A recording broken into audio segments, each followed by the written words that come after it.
एक बार भोमनपुर में राजन नाम का एक आदमी था जो एक धोबी था और वह अपनी बेटी रेखा के साथ रहता था। रोजाना राजन अपनी बेटी के साथ ग्रामीणों के घर पर उनके गंदे कपड़ों को इकट्ठा करने के लिए जाता था। कपड़े इकट्ठा करने के बाद वह इन्हें एक एक करके गिनता, उन्हें एक पोटली के रूप में बनाता और उन्हें नदी के किनारे ले जाता था। जब राजन कपड़े धोता था, रेखा कपड़ों के लिए साबुन तैयार करती थी। कपड़े धोने के बाद राजन साबुन में कपड़े डुबोता, अपनी बेटी की मदद से उन्हें निचोड़ता था और उन कपड़ों को चट्टानों पर फैलाकर सुखाता था। कपड़ों को घर पर लाकर राजन इस्त्री करता था और रेखा पोटली में बांधती थी। इसी तरह वे मेहनत करते थे और पैसे कमाते थे।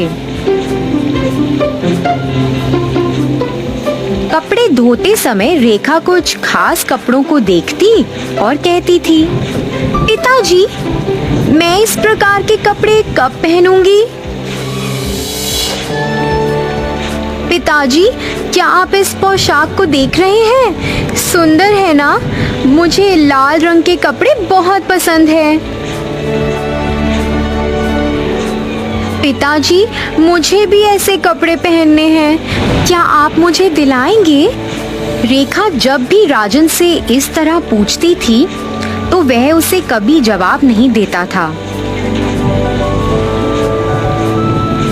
अपने घर के कामों को पूरा करने के बाद उसने ग्रामीणों के कपड़ों की पोटली में से अपनी पसंदीदा आधी साड़ी उठाई और सज धज कर अच्छे से तैयार हो गई।